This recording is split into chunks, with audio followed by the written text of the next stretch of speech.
Today we're going to do an installation on a Gibson Les Paul. One thing that's unique about the Gibson is that it needs to have long shaft pots. These are available. They come with the ZW model that we're going to install today, which includes our EMG 81 and 85. They're our most popular models. If you need to get long shaft pots for another guitar, which is highly unlikely, we have them available, and you can get them directly from us or you can get them from your local dealer. Also, in order to do the work today, you're going to need a set of tools, and I want to point those out. You'll need a 1/2-inch nut driver, a 7/16 nut driver, a Phillips head screwdriver, a pair of scissors, some needle nose pliers, some cutters, a small screwdriver, and a ruler that's marked to a 1/2 inch. We're going to start by unsoldering the pickup cables. This is the bridge pickup. And also keep in mind this red wire, this goes to the selection switch. We're going to be rerouting that back to the EMG bus when we install the pickups. Now, like I said before, if you don't want to unsolder these, you can simply cut them. I'm going to unsolder this guy and set him aside. I'm going to keep the hot part away from the finish, and I'm going to remove the red wire. And that's it. That's all that's necessary from that, from the bridge pickup. And now we're going to remove the fingerboard pickup cable.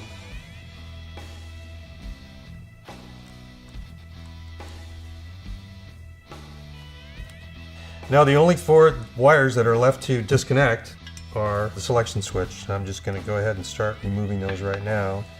These are on the wiper of the pots. There's the white one. This is the hot from the fingerboard. The red we already disconnected.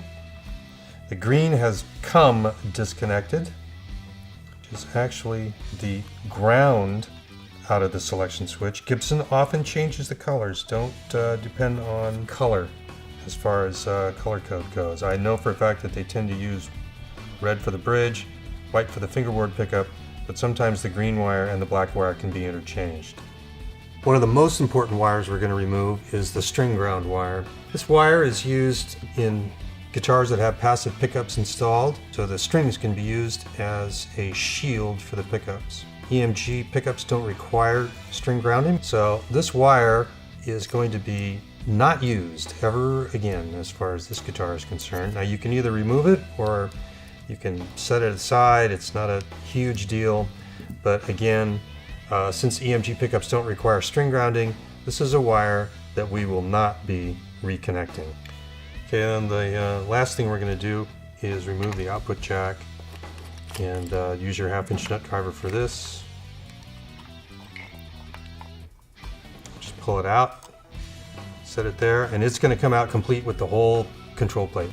Okay, now we've turned the guitar back over, and we're going to remove the knobs, the hex nuts for the control plate, tailpiece, and the bridge. Now, sometimes it can be difficult to get the knobs off. There's a couple of tricks that you can use. In fact, here's a good one right here. Now that we've got a difficult knob. You just take a cloth, wrap it around the bottom of the knob, and give it a little yank, and it comes right off. Okay, 1/2-inch nut driver.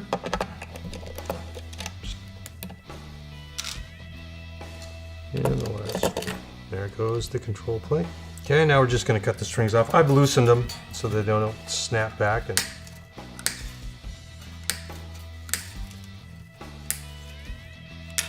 you want to get a new set of strings. Now we're going to remove the pickups from the guitar. It's pretty easy. Phillips head screwdriver, 4 screws per. Keep a nice firm grip. Okay, now we're going to remove the pickups one at a time. Bridge pickup.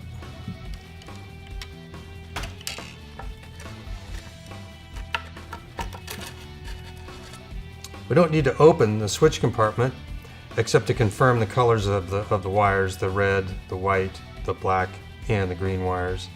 We've already tested the guitar so we know which one is which, and so we won't worry about it, but again, you'll need the Phillips head screwdriver to open that to make sure if your color code is correct. Now we're going to remove the existing pickups from the mounting rings, and we're going to install the ZW set into the rings. The front pickup is going to be the gold logo, that's the 85, and the bridge pickup is going to be the silver logo, that's the 81. When you remove these, you can use the existing screws and springs, because the EMGs have the same thread, 348. So this is the fingerboard pickup. This is the thinner mounting ring. And in fact, I want to point it this direction so that I get the pickup in there in the right direction.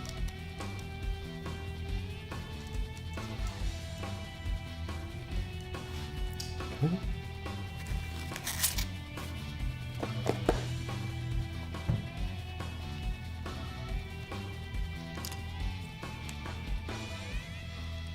Okay, there we go. Pickups installed in the rings. Very simple. Next we're going to install the controls, and what I've done is I've pre-adjusted the hex nuts on each of the controls, and I've organized them in a fashion where this is the bridge tone, bridge volume control, fingerboard tone, and fingerboard volume control. I've got this 1/2 inch ruler. I set this first one at 1/2 inch as a rule. You may need some adjustment. And the idea is to make the hex nuts on the top of the instrument fit nice and flush, have a nice installation. So first I'm going to put in this volume control. Now I'll show you the difference too. The volume control has 6 terminals, whereas the tone control has 4 terminals. That's how you tell the difference. So let's put in the bridge volume. Okay, next we'll do the bridge tone. Now this one is adjusted a little bit differently. It's a little longer, not that much. You know, you could go 1/2 inch, pretty much the same. Again, we're just going to finger tighten them into place. Okay, next is the fingerboard volume, and this one is definitely longer than 1/2 inch. So this is the reason that you need the long shaft pots. Add the lock washer.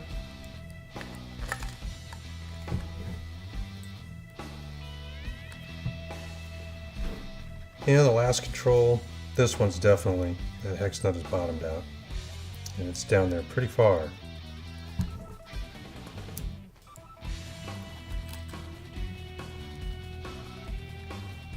Now I'm going to go ahead and tighten them up, and that's what the 7/16 nut driver is for.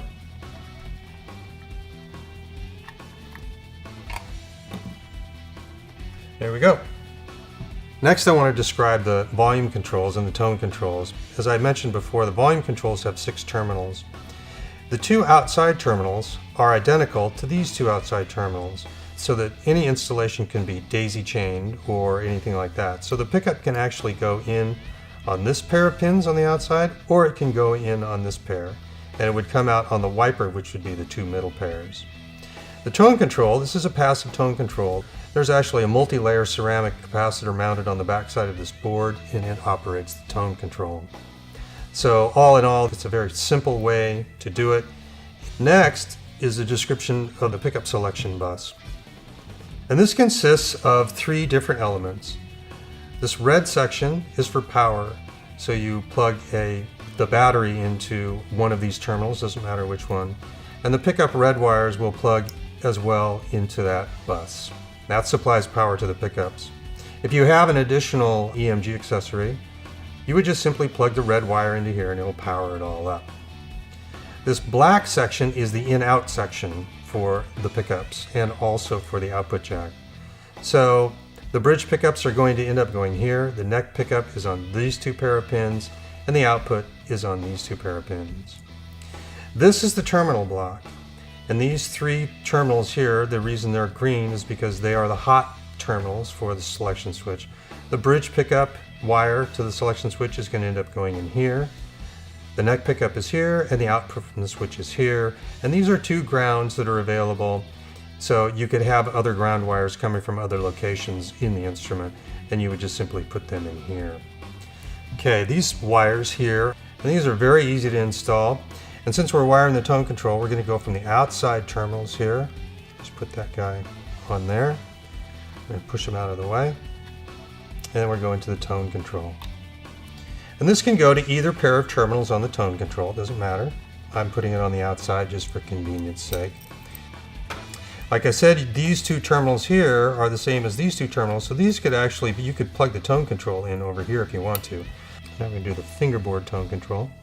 Same thing. Very simple. I'll just push the cables out of the way. So now the tone controls are wired. Now what I'm going to do is I'm going to remove the adhesive from the back side of the bus because it's nice to have it stuck in place when you're working with it. And I'm just going to pick a strategic spot so that I can get the jack in and out of the guitar easily. So we're just going to stick that down and So now the tone controls are wired, the bus is in place. Next thing we're going to do is we're going to put the output jack in place. All of the terminals that are on the output jack, the 3 terminals that are on the output jack, are what's known as fast on, and these are the type of terminals that you use in the fuse box in your car. So they're very reliable.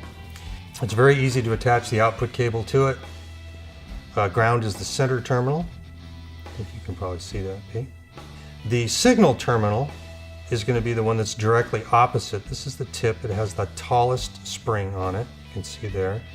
So this guy's going to go here. And then the next terminal is going to be the battery terminal. And what we're going to do is we're going to push this guy on. And when we put this together, we're going to just push the battery out of the way and the output cable out of the way. It's just the easiest way to do it, because once we get this wired, it might be a little bit difficult to get the output jack in place. So now what we're going to do is one of my old tricks. I'm going to feed this screwdriver through here. I'm going to put it into the jack, and I'm going to put that guy in place just like that. It's the simplest way to do it. Okay, might as well go ahead and tighten it up while we're at it. 1/2 inch nut driver. Now we're just going to take these 2 guys, I'm going to grab a piece of tape and set these guys over here. Next we're going to wire up the in-out side of the bus, and that's really easy to do. We're going to start with the bridge pickup. I'm going to grab another cable, plug it in onto the pot, and we're going to come over to the bridge, the first 2 terminals, which are bridge, and this goes in like this. Black on the left, white on the right. And we're going to do the same thing with the neck pickup. From the wiper, the inside 2 terminals, over to the bus, and this is the neck pickup. Fold the cable out of the way. Next we're going to go ahead and just wire up the output jack and the battery clip. So here's the output, and this goes right to the bus right here. Same thing. Fold the cable away. And the red wire from the battery clip is going to plug in right. We're just going to pop it in the last one. And we'll just let that sit. We'll put the battery clip right there for now. Now the bridge pickup, remember, was the red wires. We'll start with that. We'll just insert the red wire into the contact. Give it a little tug, make sure it's in tight.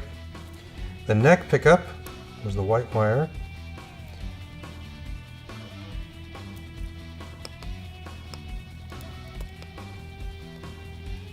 Little tug. And remember, the black wire was the output, so that'll go into the next position.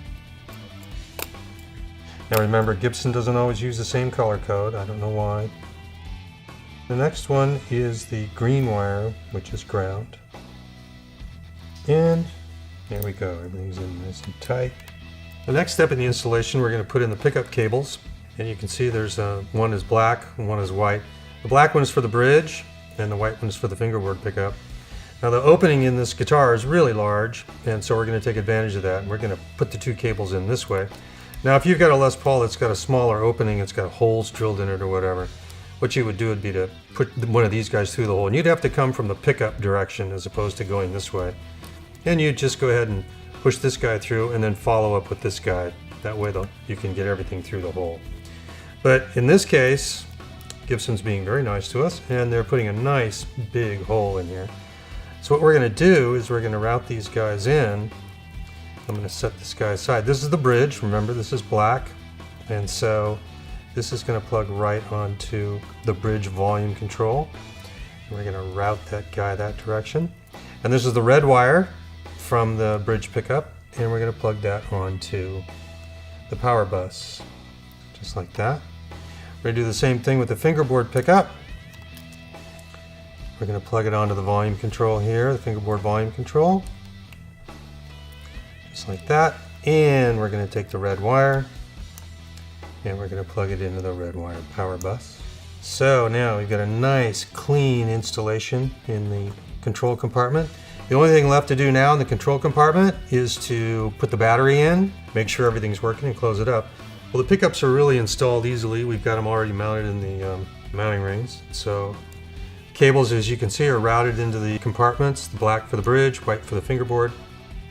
Now when you plug the pickup in, you want to make sure that the 3 terminals are showing, installed in the proper polarity. So just make sure that when you install it, that you put the terminals facing out. One of the benefits of having the 3-pin connector is if you want to try a different EMG, you don't have to go into the control cabinet and unsolder anything, or even unplug anything for that matter. You can just simply unplug the pickup, mount another different style of EMG into the mounting ring, plug it back in, and you're ready to go.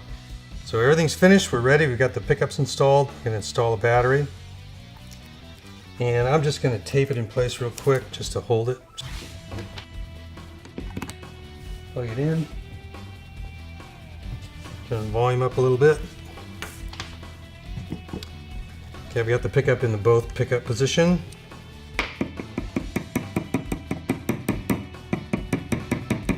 Okay, seems to be working. Let's try the tone controls.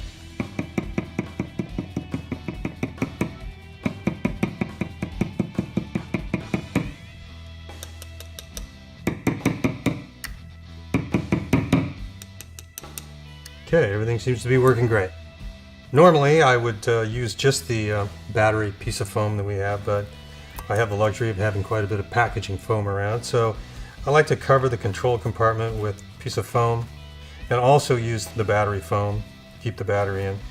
Close up the back of the guitar. You can replace the battery once a year or so, just on a regular basis if you want to. So that closes up the back of the guitar, and now we're ready to restring it. I've learned over the years that it's easy to adjust the pickups if you start with the bridge pickup first. So what I'll do is I'll adjust the bridge pickup to within about, a little less than 1/8 of an inch from the strings. It's pretty easy to do, and I typically balance it straight across. And then what I'll do is I'll play the guitar in the bridge position like this, and then flick relatively quickly to the rhythm position. So we're going to start again by listening to the bridge pickup, and then the rhythm pickup. One more time, bridge, rhythm. For me, that's a little bit too much rhythm pickup, just a tad. Do it one more time, back to the bridge, into the rhythm. Yeah, I like that balance much better. So you can see the bridge pickup is about, like I say, again, it's about a little less than 1/8 of an inch away from the strings. And the rhythm pickup is about 3/16 or maybe even closer to 1/4 because of the output difference of having the pickups in the different positions. A balance typically might be a little bit lower on the rhythm pickup and a little bit definitely closer on the bridge pickup. And there you go.